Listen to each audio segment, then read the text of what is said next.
Buenos días, damos gracias al Señor por esta mañana que nos regala y nos permite tener vida y salud en esta mañana. Agradecemos al Señor sus bondades y su misericordia.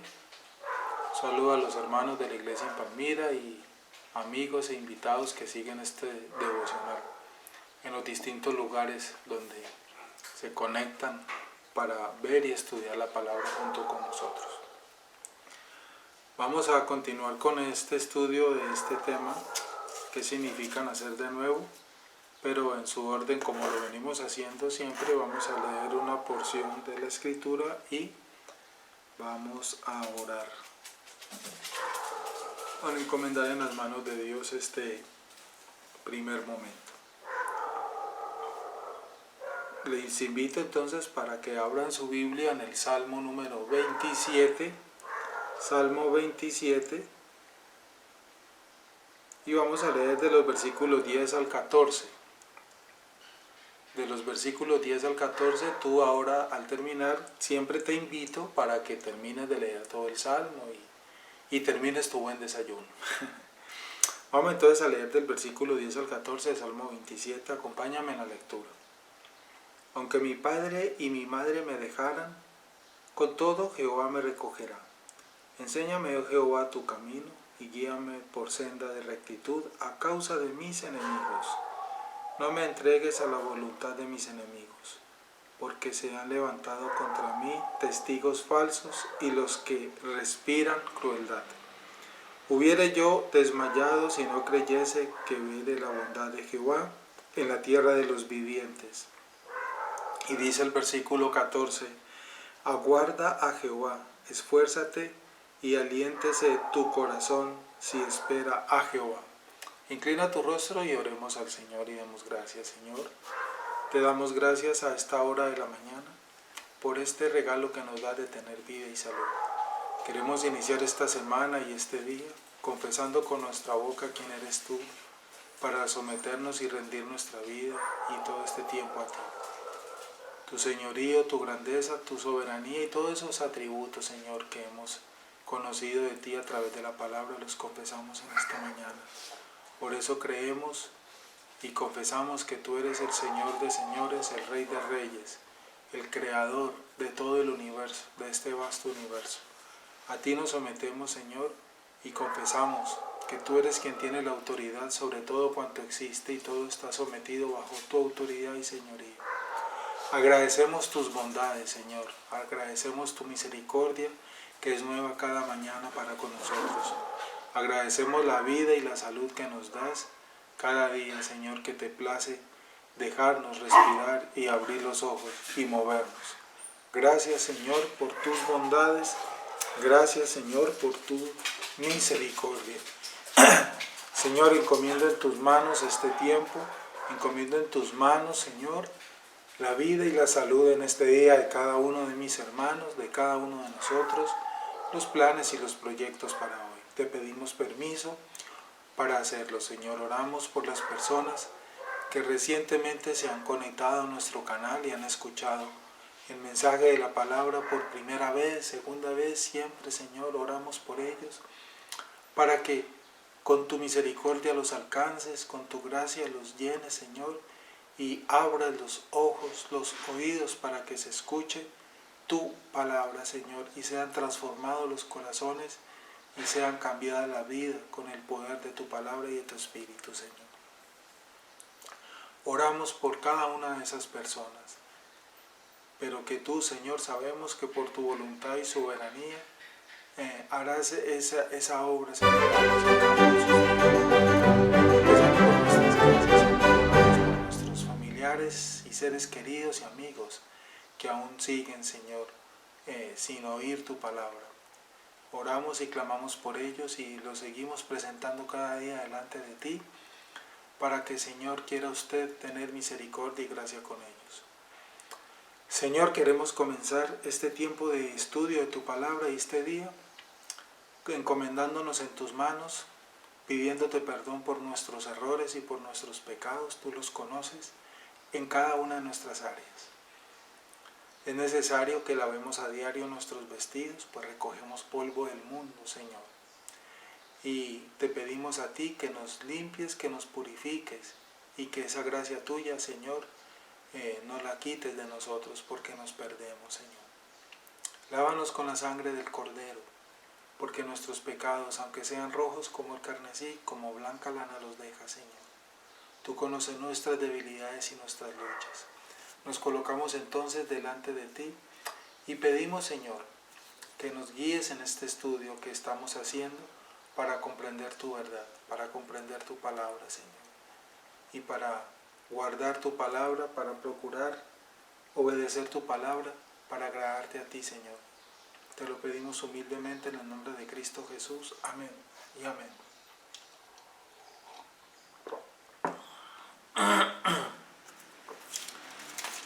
Vamos a continuar entonces en este estudio de este tema que traemos.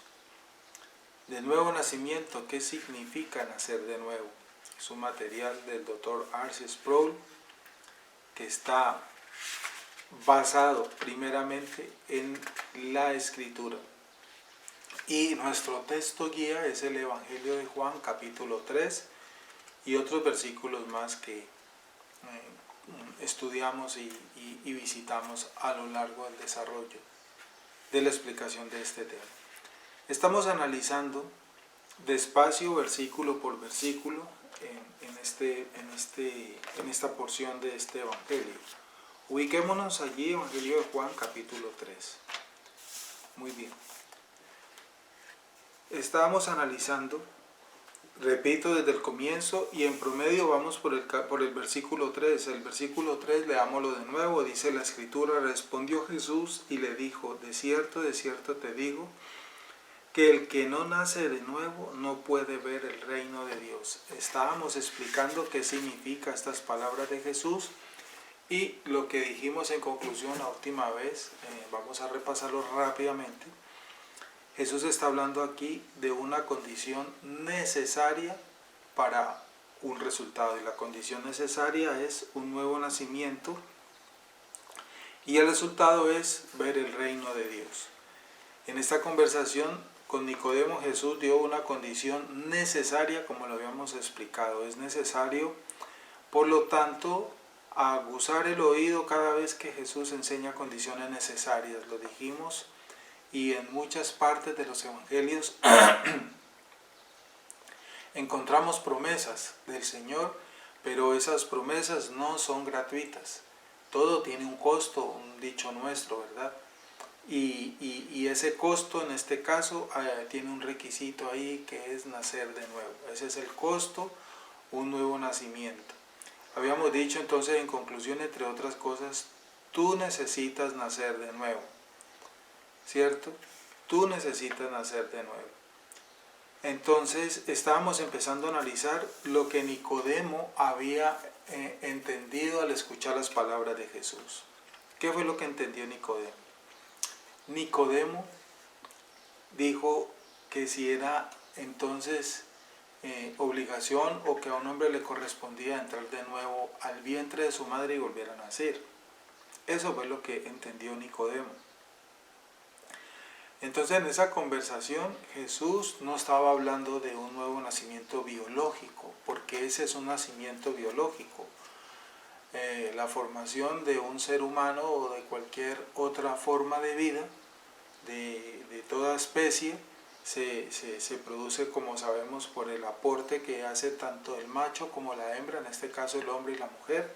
Se unen estas dos células, el espermatozoide y el óvulo, se produce la fecundación y se origina el ser, se desarrolla el cigoto, el embrión, y a los 9 meses se produce el nacimiento físico, biológico de esa nueva persona. Este es un nacimiento, reitero, de tipo biológico, y no solo en el hombre, todos los animales y seres vivos se produce esto de distintas formas, ¿verdad? Este nacimiento, de este nacimiento no es el que estaba hablando Jesucristo. Todos los seres, todos los hombres, nacemos, claro que sí, biológicamente, los que estamos aquí, los que van a estar aquí en un futuro, de aquí en adelante. Pero venimos a este mundo en el momento de nuestro nacimiento, y si nacemos con vida, porque sabemos de que algunas personas, algunas criaturas nacen sin vida, nacen muertas biológicamente. Los que nacemos con vida, estoy reiterando entonces, nacemos es con vida biológica, vida física, pero no vida espiritual. Todos los seres humanos, todos sin ninguna excepción, desde el momento en que Adán y Eva pecaron en el Edén, han nacido, están naciendo y nacerán muertos espiritualmente, sin ninguna excepción. Allí tenemos que sacar de esa baraja excepciones, y en forma muy especial, hasta la misma Virgen María, como le llaman en la religión católica, porque de esta persona de María, el sistema religioso católico romano ha creado una herejía respecto a la concepción de María, es decir, en el momento de la fecundación, cuando tuvo lugar la formación de María como ser humano, hace muchos siglos, ¿cierto? Hace más de 2000 años. Entonces la religión católica ha enseñado la herejía de que María fue concebida sin pecado. O sea que el papá y la mamá de María, según la historia, Joaquín, el papá de María se llamaba así, según los datos históricos, en el momento en que tuvo relaciones con la mamá de María, la madre de Jesús, ¿verdad? Fue concebida sin pecado en ese momento, y María fue la excepción según esa falsa enseñanza, y María nació sin pecado porque fue concebida sin pecado. Así dice inclusive un rezo que se repite dentro del sistema religioso católico romano. Yo recuerdo a mi abuelo de niño cuando rezaba el rosario, muchas veces en vez de repetir las dos oraciones tradicionales, los dos rezos tradicionales del rosario que rezan los abuelos, del Ave María y Santa María, Madre de Dios, etc. Ustedes ya lo conocen. Hay veces repetían la frase, oh María sin pecado concebida, y la respuesta de las personas que rezaban ese rosario era que rogara por nosotros que recurren a ella. Entonces se repetía esa frase constantemente en el rosario, y eso es a causa de esa falsa enseñanza del sistema religioso católico romano. Porque lo que están diciendo y han enseñado es que María fue concebida sin pecado, y eso no lo dice la Biblia en ninguna parte. Creer eso que ha enseñado y que convirtieron en un dogma, es tener a la Biblia por mentirosa. Es decir, que el apóstol Pablo fue un mentiroso, y lo que quedó escrito en este libro es una vil mentira. Eso, en mi opinión, y creo que en la opinión de todos los que creemos únicamente es en lo que dice la Biblia, podemos coincidir de que es una mentira diabólica, pero de las grandes que hay hoy en día, y que lastimosamente creen millones de personas que siguen y están adeptos a esta religión. Creer que todos los millones de hombres, incluyendo los apóstoles, incluyendo los patriarcas, porque todos los seres humanos, dice la Escritura, nacemos muertos y con pecado, creer que esa mujer fue la excepción a todo lo que el mismo Espíritu Santo reveló en la Escritura, es una herejía diabólica, eso es una enseñanza perversa, creer eso. Todos los seres humanos, hermanos y amigos, escuchemos esto, nacen muertos, nacemos muertos espiritualmente, nacemos en estado de depravación, todos, nacemos es con vida biológica, más no espiritual, y por esa razón es que Jesús enseñó que es necesario nacer de nuevo, otra vez, porque en el Edén quedamos muertos después del pecado. Y como quedamos en estado de muerte espiritual, pues es lógico entender esas palabras de Jesús. Entonces es necesario, para salir de ese estado de muerte, que después de Adán de pecar, venimos a este mundo todos los seres humanos, pues es necesario nacer de nuevo, nacer otra vez, porque perdimos la vida espiritual. Muy bien.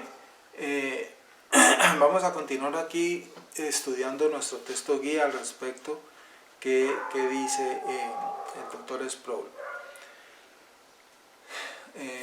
Dice aquí en nuestra guía de estudio, el significado real de las palabras existe solo un tipo de cristiano según estas palabras que estamos analizando.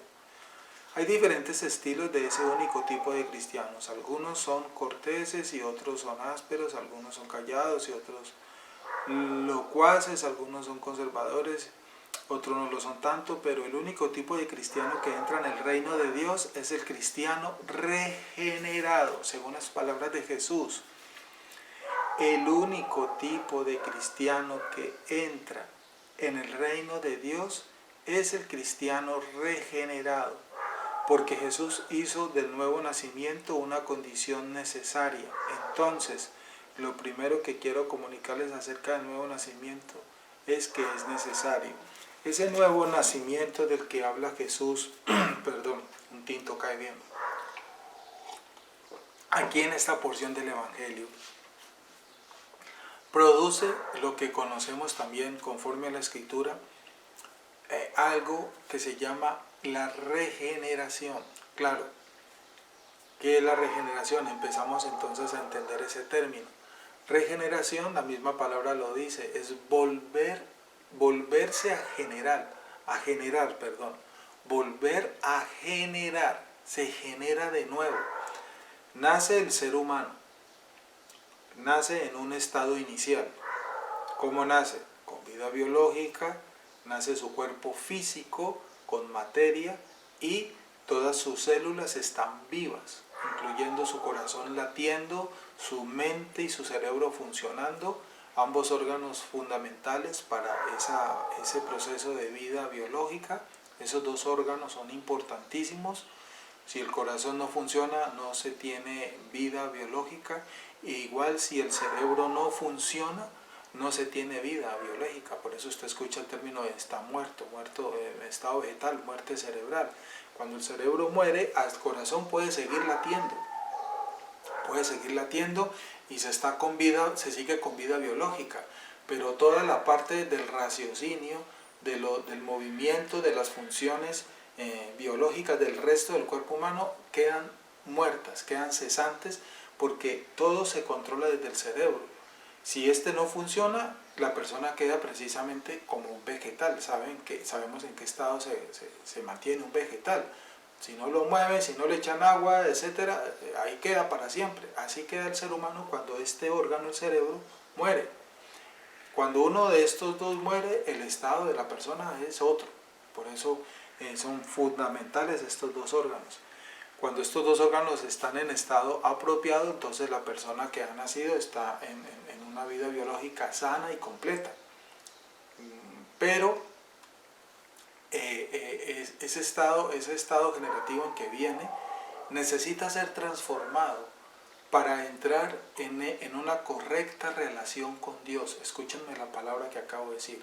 Necesita ser cambiado ese primer estado generativo con que nació en este mundo, porque nació el bebé, lleva apenas una horita de nacido, pero ya ese bebé que tú ves de una horita de nacido tan hermoso como lo ven todas las mamás y todos los papis, que físicamente los ven hermosos, exacto, y son hermosos, digámoslo así, pero es un ser pecador, es un ser que según la Escritura está lleno de pecado y de maldad.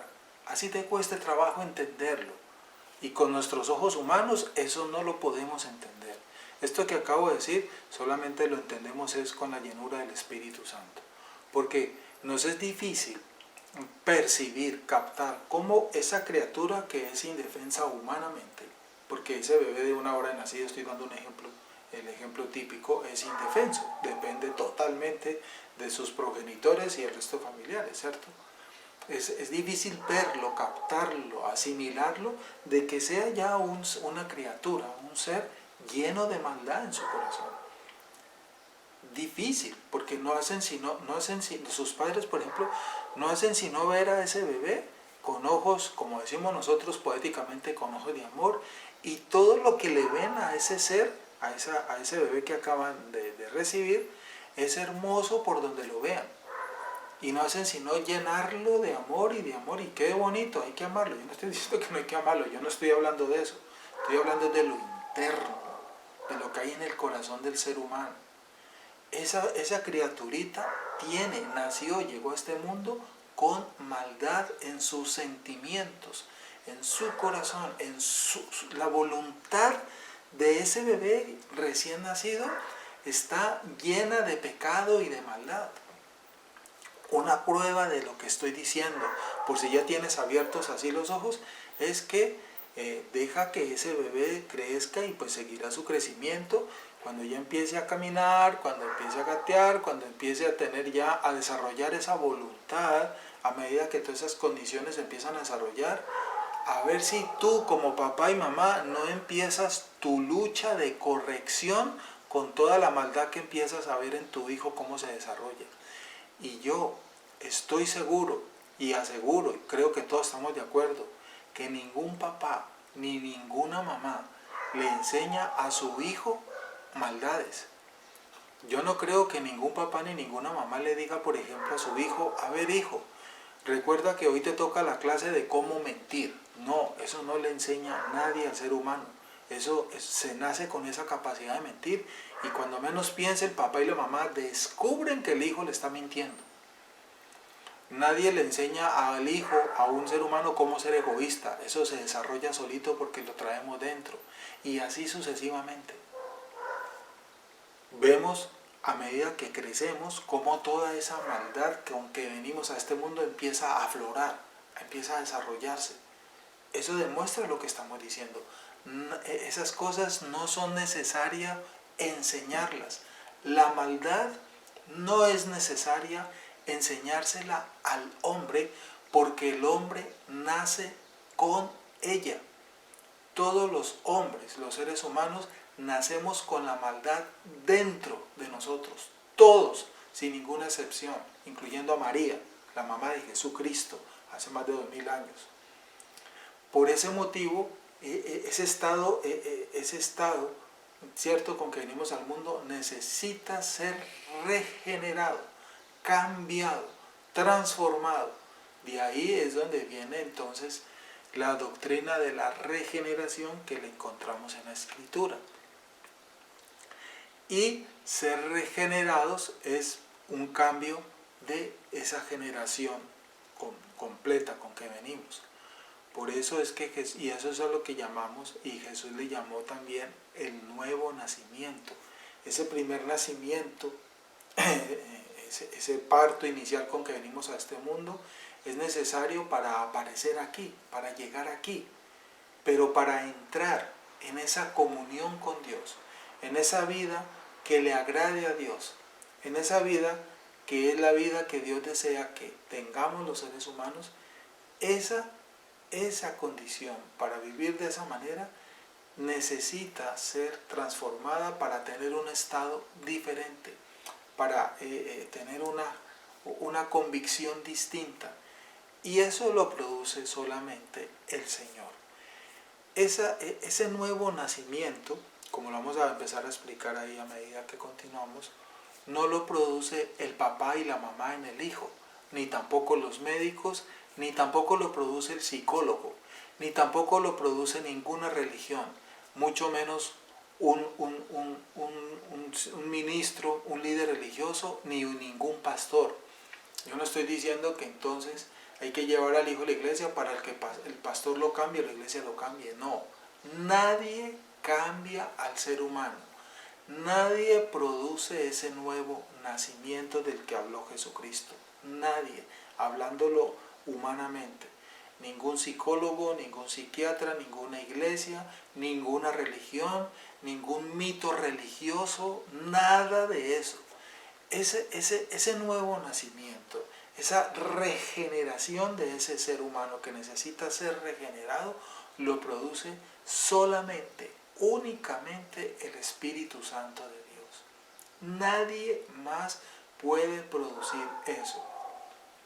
Mira, papi y mami, tú que me estás escuchando, es correcto que tu deber y tu obligación es educar a tu hijo y corregir a tu hijo. Claro que sí, y tienes que hacerlo. Tienes que corregir a tu hijo. Permítame abrir un paréntesis. Deja que tu hijo crezca sin ningún tipo de corrección que tú le hagas, a ver en qué se convierte esa persona. Nunca lo corrijas y déjalo que se desarrolle solo, a ver qué llega a ser. ¿Quieres saber qué llega a ser una persona si tú no lo corriges? Un monstruo es lo que llega a ser. Más de lo que es, más de lo que somos. Un monstruo más grande del que nació. Nunca corrijas a tu hijo a ver en qué llega a convertirse tu hijo. Muy bien. Entonces, ese cambio, ese nacimiento, lo produce es el Señor. Esas correcciones que le hacemos a nuestros hijos son para educarlo, para mostrarle lo que está mal. Y esa es nuestra responsabilidad. Pero la convicción interna en el ser humano de entender esa corrección, de aceptar esa corrección y de querer no hacer lo que está malo, y dedicarse el ser humano a esforzarse para hacer lo bueno, esforzarse. Escuchen bien la palabra. Ese deseo y ese reconocimiento de que lo que se hizo está malo, solamente lo produce el Señor. Nadie cambia a otro ser humano. Tú, como padre y madre, no cambias el interior de tu hijo. Eso lo haces el Señor. Nosotros como padres, nuestro deber es corregirlos y explicarles y enseñarles lo malo, sí. ¿Y tenemos que hacerlo? Sí. Pero ya el cambio, la decisión interna, ya la voluntad no la manejamos nosotros. Eso es del Señor. Por eso, además de corregir al hijo, de corregir al niño, tu deber es orar por él. Porque si la corrección que tú haces a tu hijo es meramente humanista, desde el humano, y nunca oras por tu hijo, nunca lo encomiendas al Señor y nunca le acompañas de esa oración, creyendo que es el Señor que va a tomar a tu hijo y va a producir en él una nueva criatura, lo va a regenerar para que tu hijo se convierta en ese varón o en esa mujer, si es una mujer, conforme a los principios del reino que están en el Evangelio. Eso lo tienes que hacer es con oración, para que tu enseñanza, tu corrección realmente produzca el cambio y veas el resultado que tú, como cristiano, si eres un padre cristiano, te estoy hablando a ti, veas el resultado. Y si tú no eres cristiano y me estás escuchando, te invito para que, si estás entendiendo lo que yo estoy compartiendo esta mañana, le digas al Señor que quieres entonces caminar en tu verdad, para que Él primero produzca un cambio en ti y puedas también ver eso en tu familia. Porque otra cosa que quiero adicionar aquí, aunque la seguiremos desarrollando, ese nuevo nacimiento del que estamos hablando, del que habló Jesucristo, esa regeneración que estamos explicando, la Biblia no enseña que hay una edad precisa para que eso suceda. No. Eso fue lo que le dijo Jesús a Nicodemo. Tú no sabes de dónde viene el viento ni para dónde va. ¿Qué significa eso? No sabemos cuándo, ni dónde, ni de qué manera se va a producir ese nuevo nacimiento, esa regeneración en una persona. No lo sabemos. Eso es del Señor. Ejemplo de ello, muchas personas vienen al Evangelio, vienen a los pies del Señor, ¿sí? Se vuelven cristianos en distintas etapas de su vida. Tú has escuchado hablando con muchas personas, algunas personas que hoy son cristianas te dicen: yo conocí del Señor a los 10 años, otros a los 20, otros a los 30, otras personas ya ancianos conocen al Señor, otras personas conocen al Señor un día antes tal vez de morir. Eso no lo sabemos cuándo se produce eso. Eso es del Señor, eso es del Señor. Vamos a dejar allí y vamos a continuar mañana si Dios quiere. Y le pido al Señor que lo que yo haya explicado en este rato lo hayas podido entender y que yo haya sido claro, para que quedemos motivados a seguir estudiando sobre este tema. Mañana continuamos si Dios quiere y te invito para que inclines tu rostro y terminemos en oración y encomendemos en las manos del Señor este resto de día. Agradecemos, Señor, este tiempo que nos has dado, esta enseñanza que nos has dado tan necesaria, Padre, comprenderla, entender lo que significa la regeneración, el nuevo nacimiento, entender de qué manera venimos los seres humanos a este mundo. Tantas concepciones equivocadas que teníamos, tantas enseñanzas que habíamos escuchado lejos de la verdad. Pero la verdad es una sola y está en tu palabra y tu Espíritu nos ayuda a comprenderla porque nos da entendimiento de tu verdad. Hoy hemos entendido, Señor, y hemos meditado de qué manera es que venimos nosotros a este mundo, en qué estado nacemos todos los seres humanos y qué necesitamos, Señor, para llegar a tu reino y para ver tu reino. Esas palabras de Jesucristo que fueron manifestadas a Nicodemo en su conversación son para todos nosotros, para todas las generaciones.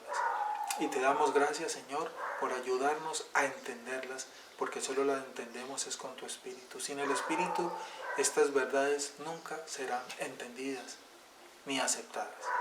Señor, oro por cada una de las personas que estuvimos en esta mañana, en este tiempo, estudiando este tema. Encomienda en tus manos este día, Señor. Cada una de las actividades que hemos programado para este día, te pedimos permiso para hacerlas, Señor, para ir a los lugares donde hemos planeado ir y para hacer las cosas que hemos planeado hacer. Danos sabiduría, Señor, para agradarte a ti.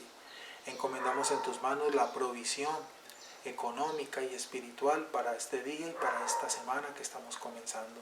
Bendice nuestro trabajo y que te podamos glorificar a ti con el fruto de nuestro trabajo, Señor. Bendice nuestras vidas, guíanos y guárdanos en tu palabra. Oramos, Señor, para que las personas por quienes hemos orado para conversión, para cambio de vida, para ese nuevo nacimiento, tú quieras concederlo, Señor. Tú las conoces y las presentamos delante de ti. Gracias te damos, Señor. Pedimos tu permiso entonces y tu bendición para terminar este tiempo. La bendición del Padre, del Hijo y del Espíritu Santo nos acompañe y que Cristo nos llene con su paz, para vivir en paz y compartir esta paz con los demás, con nuestro prójimo y nuestros hermanos. Damos gracias al Señor en Cristo Jesús. Amén. Muy buenos días. Si Dios permite, nos vemos mañana. Un abrazo para todos.